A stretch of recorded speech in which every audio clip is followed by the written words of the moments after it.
focusing on new OCM guidance on final plans of record, how to meet OCM's detail standards. My name is Layli Fadahi, partner and principal at Blunt Strategies, joined by my co-presenter, Dalton Villette, from Canna Advisors. Blunt Strategies and Canna Advisors have partnered to support Minnesota cannabis applicants with a full spectrum of services spanning licensing, compliance, business planning, government relations, and more. Blunt and Canna's combined forces ensure that applicants get the best of both local expertise and national experience as you navigate Minnesota's emerging market. Just a couple of points of housekeeping. This session is being recorded, and everyone who has registered will receive both a copy of the slides and the recording. We will do our best to leave 5 to 10 minutes for Q&A at the end, but please do feel free to submit questions as we go along in the chat. We will be keeping an eye on those. As I said, my name is Layli Fadahi. I'm partner and principal at Blunt Strategies. We're a Minnesota-based public affairs and strategy firm that has been deeply embedded in the cannabis space from the beginning. We were the team that led the campaign to legalize adult use cannabis, and then we've been working to continue shaping the law and now helping businesses navigate this new market. I'll turn it over to Dalton to introduce himself, and then we'll roll into the material. Thank you very much, Layli. My name is Dalton Villette. I'm a senior project manager here at Canna Advisors. Canna Advisors has been in business for a lucky 13 number of years now. We've worked in 39 different states and territories, pretty much everywhere that has a legal cannabis market. And I have been closely involved in the Minnesota licensing process through last year's pre-approval process and this year's licensing round. And I'm excited to be diving into these final plans of record with you all. Wonderful. Thank you, Dalton. So we did a webinar a couple of weeks ago focusing on final plans of record and how to get them right from the start. But in the intervening time, earlier this month, OCM issued a new guidance memo identifying several common issues that they've seen so far in the final plans of record submissions that they've received. They've identified a bunch of common issues that prevent those submissions from meeting the agency's required standard for completeness and accuracy. So this gives us some good insight into what OCM's level of specificity that they're looking for, the level of detail that they're looking for. We've included on here a link, as well as you can just scan that QR code that'll take you to that new guidance memo. I do encourage people to, regardless of the material that we present here today, to also access that memo and read it directly. The memo includes a section that has examples of responses that satisfy the level of specificity and detail that OCM is looking for. So I think this is a helpful reference document for folks to consult. But what we will be covering today, we're going to review each component of the final plans of record submission and focus specifically on what OCM expects to see, especially based on the new guidance that they've issued. We'll detail what some of these common mistakes are that OCM has identified in this new guidance. And then we'll discuss how you can align those final plans of records, the paperwork that you are putting together with your actual operations. We'll talk about what happens after you submit your final plans of record, kind of what the timelines are, expectations, and then a bit about how we can help you all get it right the first time. So what are final plans of records? These are the officially submitted, legally binding documents that define exactly how your cannabis business is going to operate. physically, procedurally, and structurally as of the day that you open your doors. So OCM is going to use these documents to confirm that you are sufficiently operationally ready to have a site inspection. They will use these documents also to lock in what your blueprint is, what your plan is for your business's operations. And that sets the baseline for how your license is going to be regulated moving forward.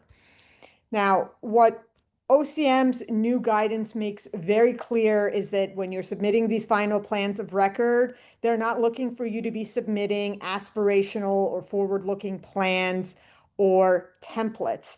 The submissions must reflect actual built-out operational facilities and systems. So not plans that are still under development, and they make it very explicit. You see, this is directly taken from the new guidance at the bottom in the pink. Do not submit before you are fully ready, because if you do, it is likely to result in requests for revisions or additional information that can result in delays. And the fact that they're, particularly saying don't submit until you're prepared, that this might cause delays, likely indicates that taking the time to make sure you're fully prepared, that's going to be less time than the delays that may result on the tail end if you submit before you're actually ready. So when we're talking about, these being not aspirational, not forward-looking, it means you can't be using, conditional language in there about we plan to or we intend to.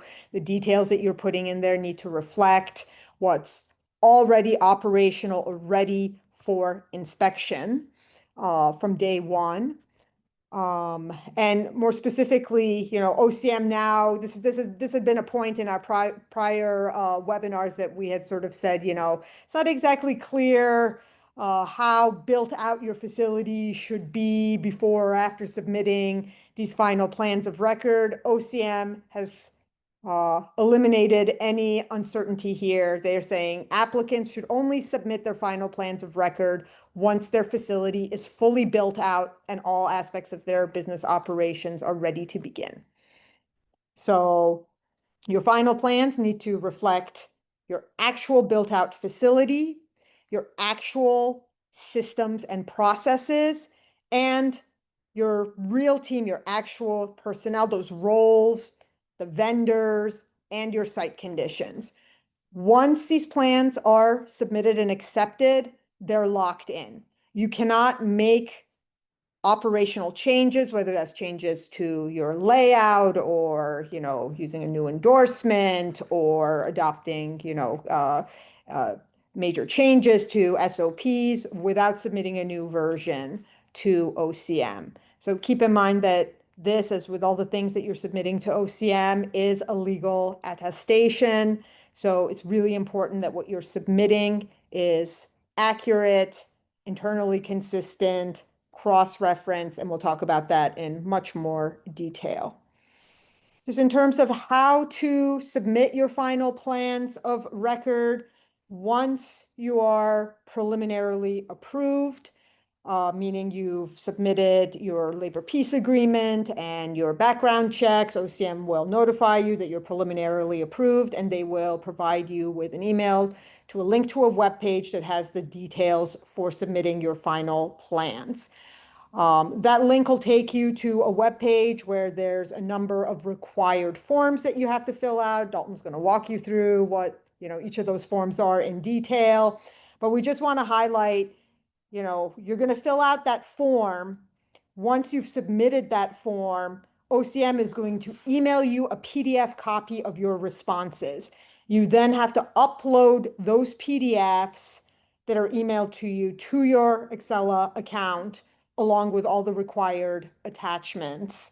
And then finally, in addition to submitting these final plans of record, you must register your site as well. All of those details will be on that website, but it's only once you've done those things that OCM will review your final plans, and if they're satisfactory, schedule the site inspection.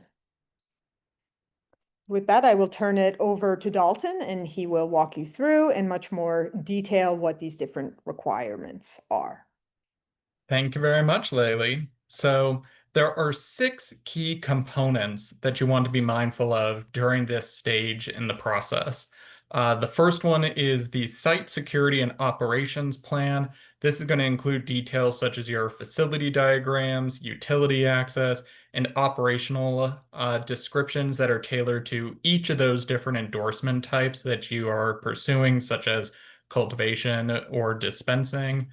The next is the inventory control SOP. Here you'll explain how you can track, reconcile, and secure cannabis inventory, both physically, having people move or transport any sort of cannabis from point A to point B within a facility, and through metric itself.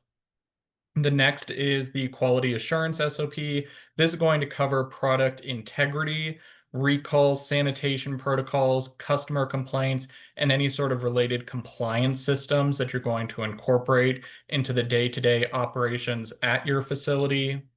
The next is accounting and tax compliance. This is going to highlight your bookkeeping systems, who is going to be maintaining your financial records, and how you're going to maintain your tax compliance within your cannabis operations. We all know taxes are incredibly onerous and incredibly complex in the cannabis space, so it's really important to have an ample amount of details here. The other item that you want to have is details relating to the ownership and control. But now be in mind, this is required only if your ownership structure has actually changed since your last filing. This would include revisions to a cap table and any sort of governance documents. So this might not be applicable to your operations if things have maintained the same ownership structure since you filed all your previous information to OCM. And then finally is a vehicle disclosure information. This is only necessary if you plan to actually transport cannabis. And here you would include details such as vehicle data, security measures, and procedures for maintaining that chain of custody, ensuring that individuals are always supervising the cannabis transport from, let's say, a cannabis cultivator to a cannabis manufacturer. And within this upload process, you're going to also be uploading that facility layout diagram. You'll want to make sure that this aligns with all of the information that you include within the SOPs that you're submitting. You'll also upload the third-party certifications. This is especially important for those extraction and manufacturing endorsement types. And then any sort of applicable organizational documents and licenses. Now, every piece is going to be submitted through your Acela portal. They have to match with the license endorsement types that you're pursuing, and they do need to be tailored to your actual business and facility. So you can't have generic language. You can't have language that is from recycled templates. We have been notified by OCM through this guidance memo that they are reading these thoroughly. So you want to be careful that this language that you're utilizing is specific to your endorsement types, to your facility, and to how your operations are going to be run. You really want to make sure that these are all internally consistent with, let's say, your floor plans, that if you're stating the entrance is located here, that it is actually located there in the diagrams itself. That might seem obvious to some, but this is an important detail. You want to make sure that everything lines up accordingly. And you want to be as specific and detail-oriented as possible. So OCM is expecting you to actually name the vendors and the systems and the tools that you're going to be using. For example, your point of sale provider or pest control vendor, you want to actually utilize the names of, let's say, Kova or BioTrack or any sort of point of sale system that you're going to actually be using at your facility, as opposed to our software provider, our point of sale system, our vendor. You want to have that level of granularity in these documents. And OCM is now also requiring that these SOPs reference the full text or summary of any sort of applicable regulations. You will see it in the upload process that there are regulations and requirements that are cited. You want to incorporate those and that language within these. And OCM is also requiring SOPs references in these final plans of record to include either the full text or summary with SOP's title, version number, and approval date for these SOPs. A title alone is no longer sufficient. So again, when in doubt, add more detail, flesh these documents out to really make them robust. And we recommend, if you're working on these on your own, to create a shared submission tracker for you and your team to assign owners for each different sections, track the different versions, dates, and edits, and keep an internal final to be submitted folder for backup purposes. Again, you really want to make sure that all the level of detail is correct, up to date, and accurate before actually hitting that submit button. So now we can look into the first of these documents, which is the Site Security and Operations Plan. So this is where OCM is expecting to see basically the total picture of your physical facility, how it's secured, and how your operations flow in practice, not just on paper. Again, this isn't wish fulfillment. This is actually how your business is going to be operating as soon as those doors are open and as soon as OCM gives you a final sign off. So this is not just a floor plan. This is a combination of diagrams which showcase the entrances, exits, secure areas, vaults, camera coverage zones, restricted access areas, processing areas if applicable, and customer flow if you have a retail operation. You'll also detail within the narrative sections explaining how each of these spaces are used and operating, how people are going to be moving through these spaces, through what sort of access points, and how products are being received and stored, along with the appropriate security measures in place at every step within these operations. So some key elements you'll really want to be mindful of is where the surveillance cameras are going to be placed. Again, you can't just state, we will have security cameras. You want to include details about what type of security cameras provided by what vendor, what those resolutions are, what the storage duration is going to be, who is monitoring the footage, and where within the facility these cameras are going to be located. You'll also want to have details about physical security. So, what are the locks that you're going to be utilizing? What are the alarm systems that you have? Where are the secured storage areas? Are you utilizing panic buttons? What are the specific delineations between limited access and restricted access areas? And how are you going to be maintaining badge control for individual employees within the operations? Again, you'll also want to highlight the utilities that are going to be accessible within this facility, such as water, sewage, HVAC, odor control, and lighting, and how these are going to support a compliant operation. And finally, when it comes to workflow, you'll want to address how staff, any sort of visitors, vendors, or customers, if you're on the retail side of things, are going to be physically moving about the space. Where are those entrances and exits?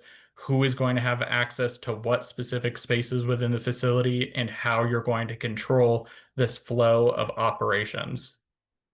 So if you are planning, let's say, a phased launch, for example, you're opening a retail first, then adding manufacturing later to your micro business or meso business operations, make sure your submission reflects only what will be fully built and ready for inspection in that first phase. So you want to detail everything that OCM could actually physically see if they do a site inspection and are going to sign you off. So again, make sure this is only related to everything that will be fully built and ready for inspection within these documents. OCM is specifically calling out vague or generic diagrams and narratives as a major issue. So you really want to make sure that your submission is site specific and reflects the facility exactly as it exists. And what you're submitting within these final plans of record is what is going to actually be there, not necessarily your hopes for the future or what you want to be there, what is there now. So some common mistakes that we have seen, that OCM has seen with this plan specifically is the floor plans don't match what's actually there. Submitting the diagrams without showing any sort of camera coverage zones or where the secure storage areas are going to be. Again, utilizing generic language from other states or partners that don't describe the actual setup, and including features in the SOPs or diagrams that are not actually built, staffed, or contracted yet. OCM now considers this a red flag and potential grounds for rejection.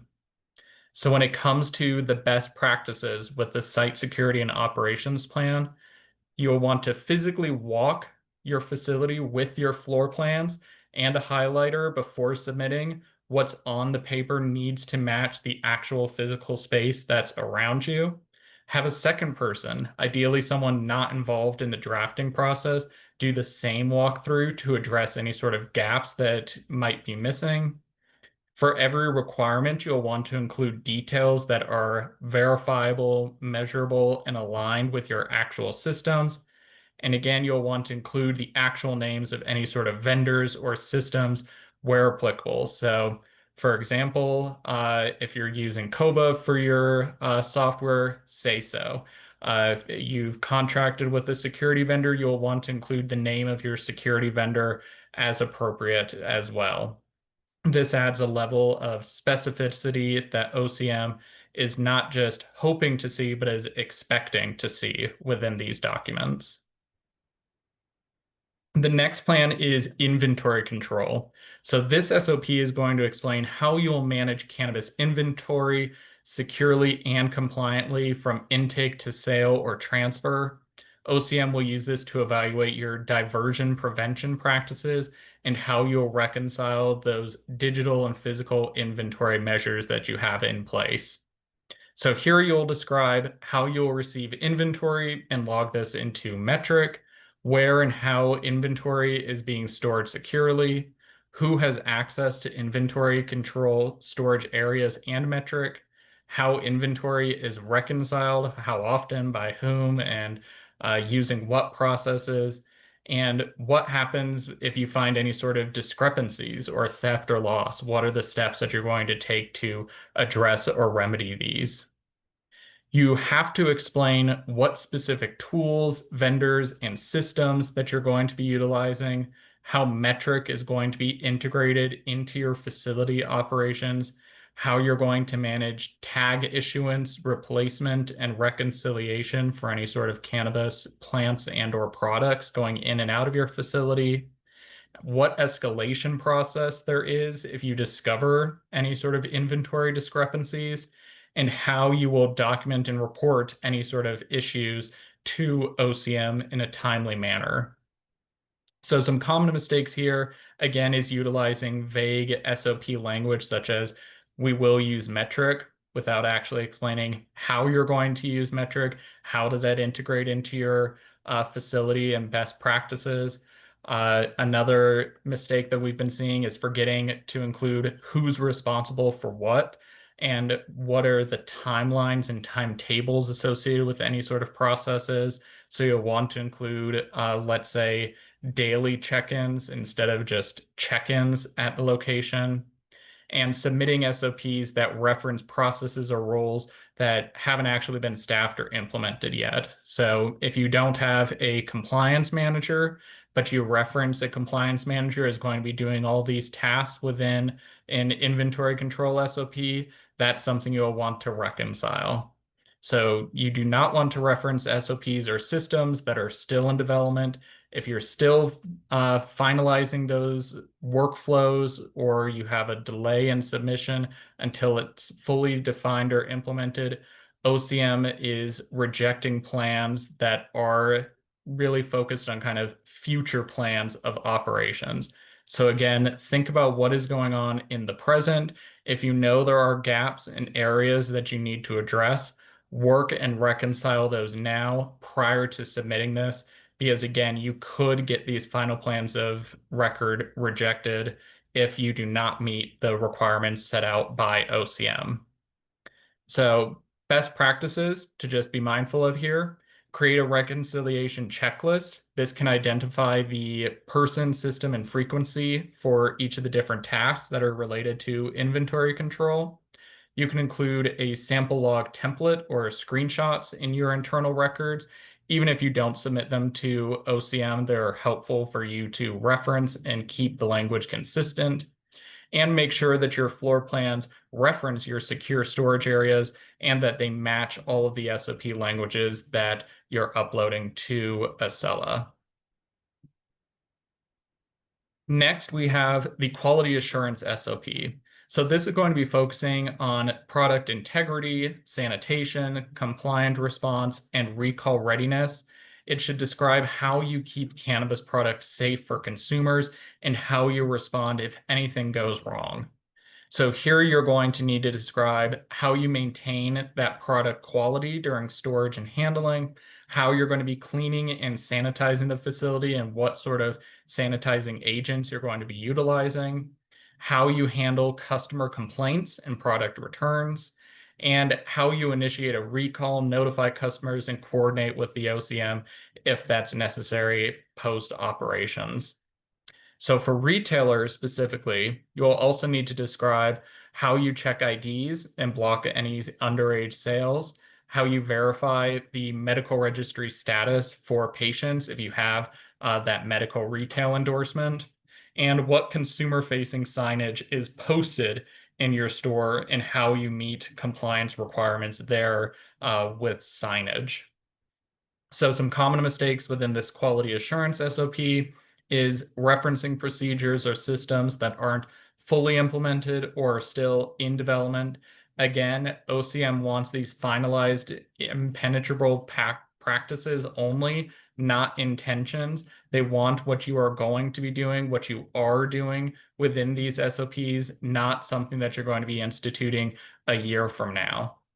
You really want to steer clear of that generic recall language. There's a lot of SOP templates that are floating around on the internet, and even resources like ChatGPT, which can be potentially helpful in some instances, but in this instance, not at all, because it will use vague, non-descriptive, non-specific information in compiling information and details for you. You really want to hone in on what you are doing at your facility and what are these processes to maintain quality assurance. Another mistake is forgetting to describe who investigates complaints and what documentation is created to track any sort of complaints that are being received at the location itself, and overlooking sanitation logs and pest control records. There is specific language and questions related to pest control measures. I'd say this is particularly important for those cultivators out there to make sure that contaminants are not getting into the facility space in any sort of grow or vegetative rooms that you have. So some best practices here is to develop a quality assurance matrix. This will map out each of the different risks, such as those contaminants, any sort of complaints or recalls that are required of your business, and your response and the steps that are going to be taken to mitigate this, who is going to be responsible for what different duties, and what are the documentation requirements for this. You'll also want to include references to your sanitation and quality assurance logs in this SOP, and make sure that for those retailers out there that there are training materials that are matching what you describe in the SOP and how you're conveying this information to client, customer, patient-facing employees at your location. Now, for the final SOP specifically that all individuals have to submit is the accounting and tax compliance SOP.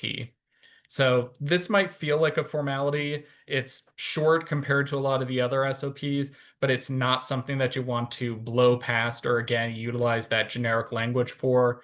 your accounting and tax compliance SOP is really where you can showcase to OCM what systems and accountability you have in place to manage your cannabis finances properly and legally.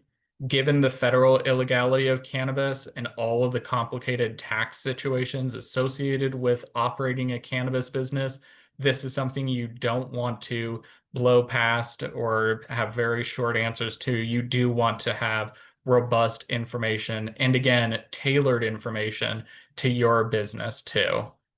So here you're going to be describing what bookkeeping software or systems you're going to be using to maintain your financial records, such as QuickBooks or any sort of other cannabis-specific platforms. You'll want to detail who is responsible for managing the day-to-day bookkeeping and who signs off on those tax filings that you'll be making, how you track and document any sort of sales taxes, excise taxes, payroll taxes, and other applicable state and federal tax obligations, and your document retention policy. OCM is expecting you to retain those tax records for at least 3 years of business operations. So some common mistakes that we've seen with the accounting and tax compliance SOP, again, is submitting vague language. This can be, we will pay all taxes required. What are those taxes that are applicable to your business operations that you're going to be filing? Not specifying any sort of systems or responsible parties that are involved in these interactions. You could say, we have an accountant that'll be filing these. Okay, what is the accountant? What is the firm that they're at? How long have you been in contract with them? You want to have that level of granularity with these plans, and also failing to connect the financial processes to your sales systems, either your point of sale systems or to Metric. You really want to showcase that you have a high level of proficiency and compliance with this system compliance throughout the location that you're operating at. So when it comes to best practices here, if you work with a cannabis-related CPA or fractional CFO, name them, get details about them, and use that within these plans. You'll want to be clear about your internal controls. For example, who is going to be reviewing the books, and on what basis? Is this going to be a quarterly audit? Or are you going to have a monthly audit? Who's submitting those applicable filings and on what timetable too? And include a reporting calendar or describe your tax filing schedule in a robust way to, again, showcase that you are staying on top of all of these accounting and tax compliance requirements for a cannabis operation. So this next item might not be applicable. Again, this form is only required if something has changed in your ownership or control structure since you last submitted to OCM, but maybe it does. Maybe some changes have happened. Some examples of what counts as a change is adding or removing an owner, investor, or board member, adjusting any sort of equity percentages with the business. We know now is an opportune time for a lot of folks to start adding investors or working on who is owning what percentage of the business prior to operational launch. So if there's any sort of changes to that equity percentage, you'll want to update accordingly and pay attention to this. And any sort of changes to management control or voting rights within the business itself. So if any of those has happened with your business operations, you'll need to submit an updated disclosure of ownership and control form. You'll want to revise the organizational documents and submit those, such as the operating agreement or the shareholder agreement. You'll also want to upload a revised capitalization table and make sure that you have the background checks in line for any newly added owners or controlling persons. So some common mistakes here is failing to disclose any sort of changes because you assume they're minor. Any sort of changes, even if you think it is incredibly minor, is worth reporting to OCM and detailing, and forgetting to submit revised documentation after reorganization. If these changes do occur, if you add an investor, if someone leaves the team, you do need to notify OCM about this and update those documents that have any sort of mention or relation to that individual or the individuals involved with this. So best practices here, if anything has changed, disclose it. OCM expects this high level of transparency with your business operations and is far riskier for you to omit information than to overshare. So even if there's a single percentage change in ownership, you'll want to detail and disclose that to OCM. And cross-check your submission against your original application to ensure that all of the changes are truly being captured within the materials that you're providing to OCM. And with that, I will pass it over to Laylee, and she's going to cover some prohibited ownership changes. Thanks, Dalton. So OCM did also put out some additional guidance pertaining to transfers and ownership changes, specifically things that are prohibited. So again, you can scan that QR code or use that link to access that.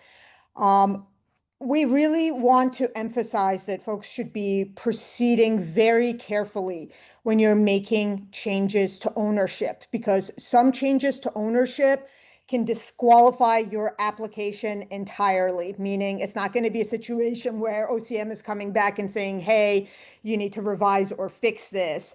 They're just going to reject the application and you got to go back to square one, waiting for, the next application cycle to open.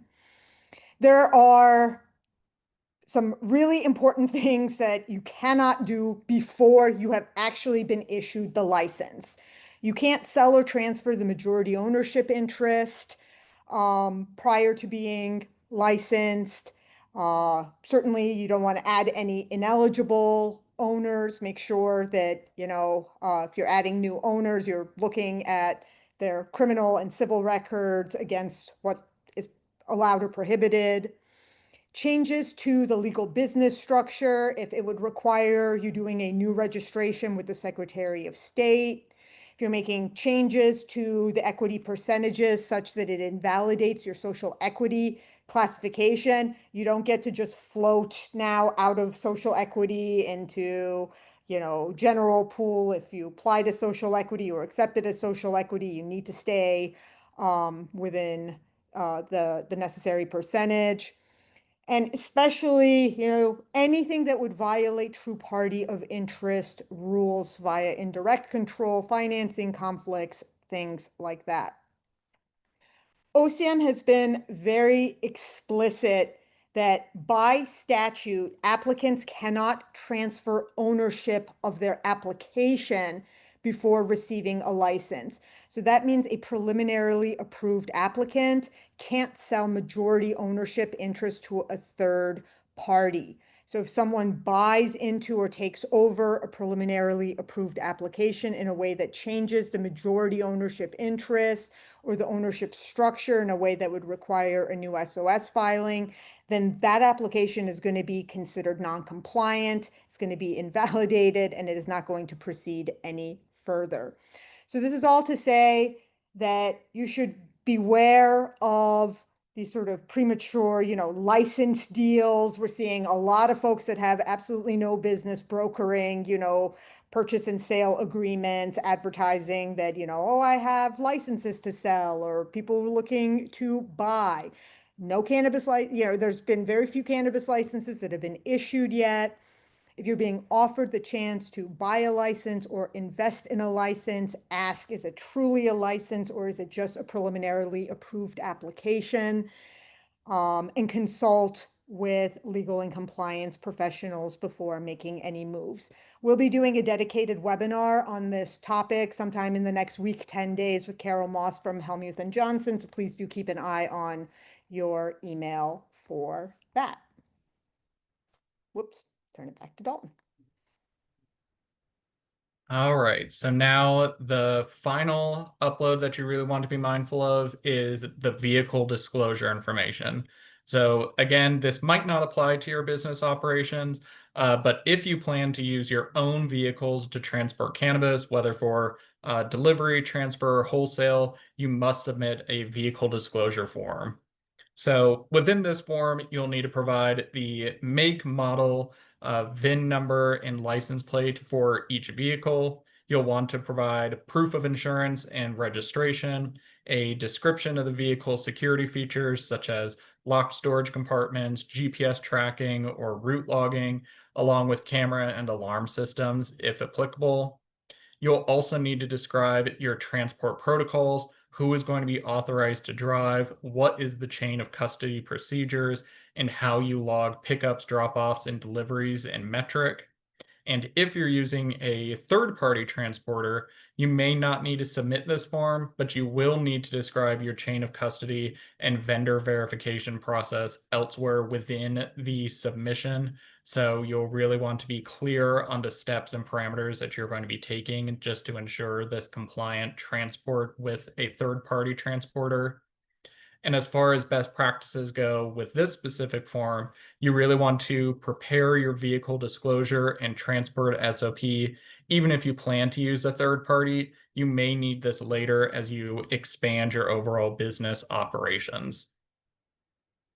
So when it comes to ensuring alignment across the submission, this is something that's really, really, really overlooked, but is incredibly important when it comes to ensuring that everything is going to be all right when it comes to submitting these.